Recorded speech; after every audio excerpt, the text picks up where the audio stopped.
Hello दोस्तों, स्वागत है आपका अपने यूट्यूब चैनल पर। तो आज हम लेकर आए हैं भाई आरबीएससी का जो पेपर है, बिल्कुल जो 10th क्लास का पेपर है साइंस का, वो हम लेकर आए हैं। ठीक है, तो जिन भी बच्चों का भाई 29 मार्च को जो पेपर है ना, 29 मार्च को जो विज्ञान का पेपर होने वाला है, तो उनके लिए बिल्कुल ये पेपर फ़ायदेमंद रहेगा। आप ये वीडियो पूरी देखना। आपको देखो, वैसे पेपर की मैं पूरी झलक दिखा देता हूँ। आपके क्वेश्चन आएंगे 51, 4 पेज होंगे। ठीक है, जैसे देखो कौन कौन से प्रश्न है, इस प्रकार से देखो आप।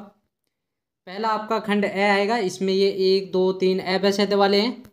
ठीक है, ए वाले आप ये मानो 15 क्वेश्चन हैं आपके। इसके बाद में आपके जो प्रश्न आएंगे वो रिक्त स्थान वाले आएंगे 22 तक। फिर एक लाइन वाले प्रश्न आएंगे 32 तक। ठीक है, फिर लघुतरात्मक यानी कि जिसमें आपको ज़्यादा कुछ नहीं करना होता है, बस नाम नाम पहचानना होता है, कैसे घातक हो सकता है, इस प्रकार से। ठीक है, 34 35 36 37 38 39 40। ठीक है, और खंड सह की बात करें तो इसमें देखो 45 46। अब ये देखना 45 और 46 है ना, 45 में अथवा में दिया हुआ है, 46 भी अथवा में दिया हुआ है, और जो आपको 47 है ना वो भी अथवा में दिया हुआ है, और 48 भी अथवा में दिया हुआ है। ठीक है, ये ध्यान रखना। तो ये आपके भाई पूरा पेपर खंड से आ गया क्या, और ये आपका रहा खंड द। इसमें आपके ओनली फॉर 3 प्रश्न है, जिसमें भी अथवा में आपको क्वेश्चन करने हैं। अब आप ये मत सोचो भाई ये क्वेश्चन बहुत बड़े हैं, बहुत बड़े प्रश्न कुछ भी नहीं है। अब आप ये बताओ, ये 15 क्वेश्चन है भाई एबेसेड वाले, ये आपको कितने मिनट में, 5 से 10 मिनट बस, ओनली फॉर इतना ही टाइम इसमें लगेगा, और 10 मिनट इसमें लग जाएगा, और जो लघुतरात्मक आती है लघुतरात्मक 10 मिनट इसमें लग जाएगा। तो आप ये बताओ 32 क्वेश्चन तो आपने लगभग आधे घंटे में ही कर लिए। ठीक है, तो आधे घंटे में 32 क्वेश्चन कर लिए। तो अब आप ये बताओ 52 क्वेश्चन हैं। ठीक है, अब कितने क्वेश्चन और बचे हैं भाई, 22 क्वेश्चन और बचे हैं। 22 में भी आप ये देखो कि जो लघुतरात्मक है उसमें भी ये देखो छोटे छोटे प्रश्न है लघुतरात्मक। ठीक है, तो चलिए अपने प्रश्नों को स्टार्ट करते हैं। सबसे पहले मैं आपको बता दूं, जिसने अभी तक हमारे चैनल को ना सब्सक्राइब नहीं किया ना, वो हमारे चैनल को सब्सक्राइब कर लीजिए, क्योंकि हम आपके लिए और भी जैसे मैथ के पेपर हैं, ठीक है, साइंस का पेपर ये डाल रहे हैं, सामाजिक विज्ञान का साइंस का पेपर हो जाएगा, हिंदी का पेपर हम डालेंगे, और संस्कृत का भी आपका पेपर डालेंगे। तो आपको घबराने की जरूरत नहीं है, इसी तरह का आपका पेपर आने वाला है, बिल्कुल यही टाइप रहेगा। और देखो यहाँ पर एक ये लाइन लिखी हुई है, प्रश्न पत्र को खोलने के लिए यहाँ से, ये देखो ये लाइन लिखी हुई ना, प्रश्न पत्र को खोलने के लिए यहाँ से फाड़े। ठीक है ना, यानी कि ये पेज चिपके हुए रहेंगे। तो जैसे ये पूरा आपका पेपर है, इस पेपर में ये वाली साइड है ना, ये पूरे page, 2 he page, only for 2 page, एक लास्ट वाला और एक पहले वाला पेज है, वो बंद रहेंगे, और जो भीतर वाले पेज है ना वो खुले रहेंगे। तो आपको करना कुछ नहीं, बस यहाँ पर आपको हाथ की सहायता से पाड़ लेना है इस पेपर को। ठीक है ना, तो अब चलिए अब प्रश्नों की ओर चलते हैं। हाँ, जिसने अभी तक हमारे चैनल को सब्सक्राइब नहीं किया वो हमारे चैनल को जरूर जरूर सब्सक्राइब करें। और हाँ, आपको हम बता देंगे कि भाई आपका पेपर आने के बाद, क्योंकि पता है आप यूट्यूब पर, गूगल पर, सभी पर सर्च करोगे क्लास 10th का रिजल्ट कब तक आएगा, तो आपको मैं एक बात बता दूं, क्लास 10th का रिजल्ट है वो हमेशा दैनिक भास्कर अखबार आता होगा किसी के घर पर, या राजस्थान पत्रिका, तो उन्हीं पर ही विश्वास करना चाहिए, दैनिक भास्कर। क्योंकि दैनिक भास्कर के जो संवाददाता है, ठीक है ना, वो क्या करते हैं कि भाई वहाँ पर जाते हैं आरबीएससी बोर्ड में, वहाँ से पूछते हैं बड़े अधिकारियों से कब तक आने की संभावना है। ठीक है ना, तो यूट्यूब वाले जो बताएंगे वो या तो दैनिक भास्कर में देख के बताएंगे तो वो ठीक रहेगा, और नहीं जो अपनी मर्जी से बताएंगे ना, वो बिल्कुल ठीक नहीं है। तो हम आपको जो रिजल्ट के बारे में बताएंगे वो भी बिल्कुल जो न्यूज़पेपर में आई रहेगी उनके आधार पर बताएंगे डिटेल। ठीक है ना, तो चलिए अपने प्रश्नों को स्टार्ट करते हैं। और हाँ, सबसे पहले मैं आपको बता, सबसे पहले आप अपनी किताब निकाल लो साइंस की, क्योंकि जो बड़े बड़े प्रश्न है ना उनको आप भाई पहले टिक लगा लो, क्योंकि छोटे क्वेश्चन तो ऑटोमेटिक आ जाएंगे, बड़े क्वेश्चनों में से जो बड़े प्रश्न है उसमें से ही आपके छोटे प्रश्न बनेंगे। ठीक है, तो चलिए सबसे पहले हम लास्ट से स्टार्ट करते हैं। लास्ट से स्टार्ट करते हैं, तो ये देखो हमारे पास है भाई, यहाँ पर देखो 51वां प्रश्न है, अवतल दर्पण से प्राप्त प्रतिबिंब का किरण आरेख चित्र एवं प्रतिबिंब की प्रकृति स्पष्ट करें।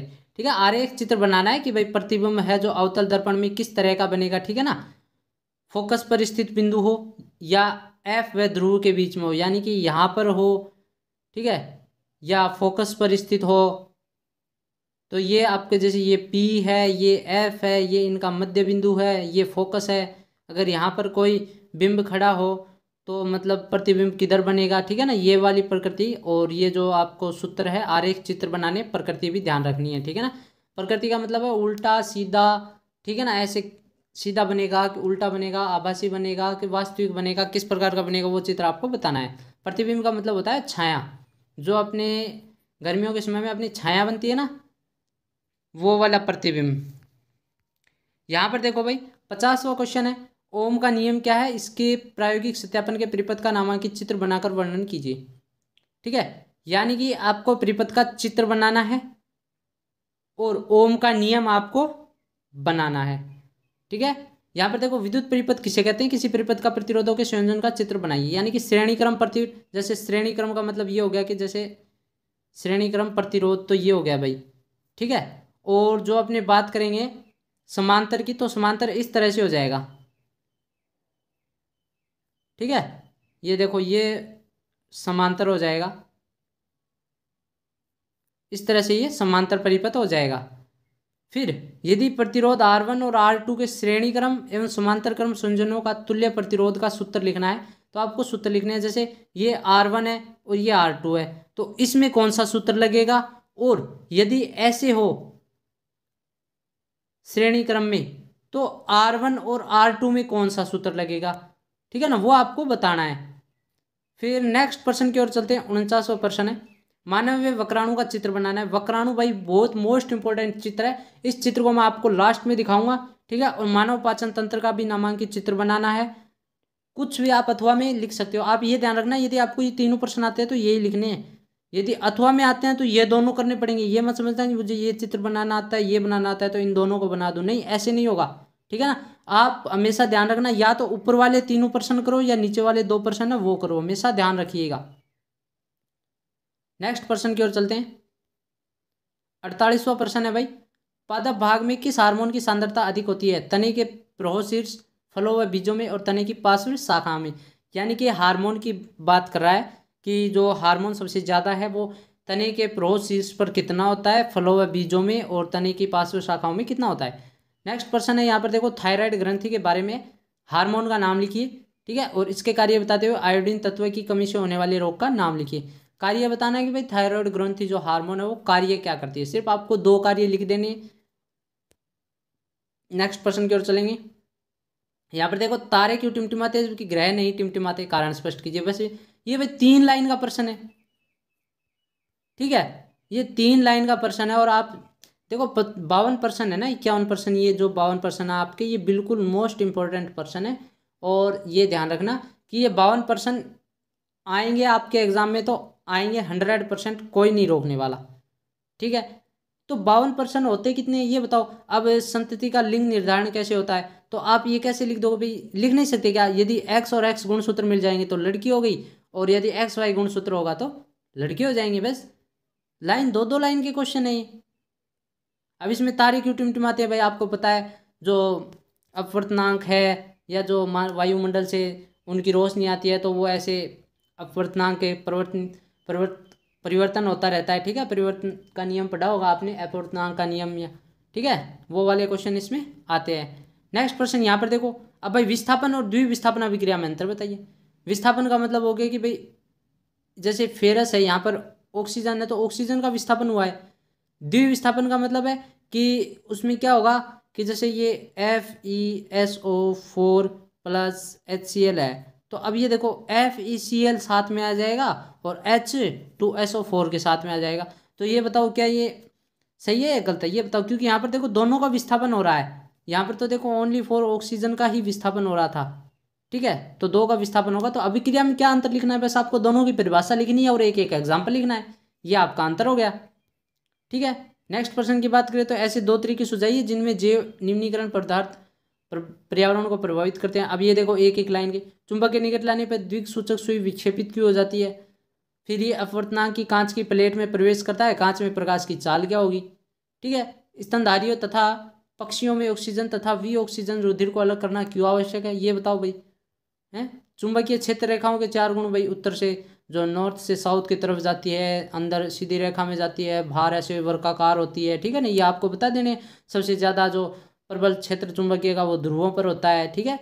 कांच की स्लेब में जब प्रकाश की किरण वायु में प्रवेश करती है तो उसके मार्ग को दर्शाते हुए किरण आरेख, जैसे कोई भी कांच की स्लेब है, इसमें प्रकाश का परिवर्तन होता है तो वो इस तरफ मुड़ती है या इस तरफ मुड़ती है या ऐसे सीधी चली जाती है, ठीक है ना। ये आपको चित्र किरण आरेख बनाना है। किरण आरेख मतलब उसमें रेखा दर्शानी है, किरणें, ठीक है।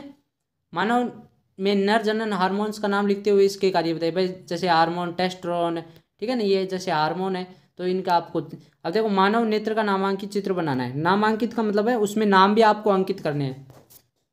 नेक्स्ट प्रश्न, एथेन को मिलाना है, बेंजीन को मिलाना है, प्रोपाइल को और मेथिल एल्कोहल को मिलाना है, ठीक है ना। ये प्रश्नों को आपकी किताब में कर लेना। विक्रगंधिता को समझाइए। चिप्स के पैकेट में खाने की सामग्री खराब होने से बचाने के लिए उसमें कौन सी गैस भरते हैं भाई? उसमें नाइट्रोजन गैस भरते हैं। विक्रगंधिता क्या होती है भाई? विकृत यानी कि जो कई दिनों तक पड़ा रहने के कारण खराब हो जाए, वायु में खुला रहने के कारण। एथेनॉल के औद्योगिक उत्पादन के उपयोग के दुरुपयोग को रोकने के उसमें क्या मिलाते हैं? इसकी थोड़ी सी मात्रा का उपयोग भी घातक हो सकता है। कैसे? ठीक है ना। यौगिक एक्स और लघु एल्यूमिनियम का जो उपयोग है वो रेल की पटरियों में दरार को जोड़ने के लिए करते हैं भाई।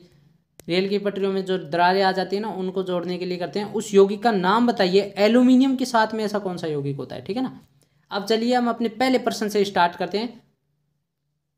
जिन्होंने अभी तक हमारे चैनल को ना सब्सक्राइब नहीं किया ना, वो हमारे चैनल को भाई सब्सक्राइब कर लीजिए, क्योंकि हम आपके लिए संस्कृत का भी पेपर लेके आने वाले हैं, ठीक है। तो चलिए पहले प्रश्न भाई। मैग्नीशियम रिबन का ऑक्सीजन की उपस्थिति में दहन, उदाहरण बताइए भाई। कौन सी अभिक्रिया? अपचयन है, उपचयन है, रेडॉक्स है, संयोजन है। ये आपको अपनी किताब में से ये प्रश्न ढूंढने हैं, ठीक है। जब आप इन प्रश्नों को, जैसे हम तो उत्तर बता देंगे, हम तो क्या बता देंगे, इनमें उत्तर बता देंगे, पर आपको ये पता नहीं चलेगा ना कि जो उत्तर है ये आया कैसे। तो आप यदि पढ़ोगे ना इन प्रश्नों को, तभी आपको ये प्रश्न आने वाले हैं, ठीक है। आप इन प्रश्नों को किताब में देखो, पढ़ो। अब जैसे रक्त दाब को मापने के किस यंत्र का प्रयोग किया जाता है? पराग नलिका का बीजांड की ओर वृद्धि करना किस प्रकार की गति का उदाहरण? ये आपको एग्जाम्पल में मिल जाएंगे। आपके जैसे टॉपिक है अपचयन, उपचयन, रेडॉक्स, संयोजन, ये सभी उदाहरण दिए हुए रहेंगे यहाँ पर। जैसे गुरुत्वानुवर्तन, तो ये भाई उदाहरण की तरफ रहेगा, ठीक है। प्रकाशानुवर्तन, आप ये टॉपिक पढ़ोगे ना तो उसमें एग्जाम्पल के रूप में रहेगा कि भाई पराग नलिका का जो बीजांड की ओर वृद्धि करना ये किस प्रकार की गति है, ठीक है ना। ये सभी, ये देखो ग्लेशियल एसिडिक अम्ल का गलनांक क्या है, ठीक है। नेक्स्ट प्रश्न की ओर देखो। अति अम्लता का उपचार करने के लिए किस औषधि का उपयोग किया जाता है भाई? एंटीसेप्टिक होती है, प्रतिजैविक होती है, एंटीसीड होती है। फिर यहाँ पर देखो RRYY जीनी संरचना का बाहरी लक्षण क्या होगा भाई? गोल पीला, झुर्रीदार हरा, झुर्रीदार पीला, गोल हरा। जो भी मेंडल का नियम है ना, उसमें आप ना अच्छे से पढ़ो।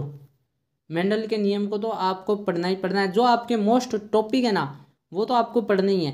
हाँ, यदि आपको ये लगता है कि भाई हमें और भी मोस्ट इम्पोर्टेंट क्वेश्चन चाहिए, बिल्कुल मोस्ट इम्पोर्टेंट, यानी कि प्रत्येक पार्ट में से कौन कौन से मोस्ट इम्पोर्टेंट है नहीं, तो आप हमारे चैनल को सब्सक्राइब कर लीजिए, क्योंकि हमने बिल्कुल ऐसे ही प्रश्नों को तैयार कर रखा है। बिल्कुल मोस्ट इम्पोर्टेंट प्रश्नों को तैयार कर रखा है। जैसे पहले पार्ट में ये प्रश्न है, सेकेंड पार्ट में ये प्रश्न है, ठीक है ना, थर्ड पार्ट में ये प्रश्न है। बिल्कुल हमने सभी प्रश्न तैयार कर रखे हैं, ठीक है।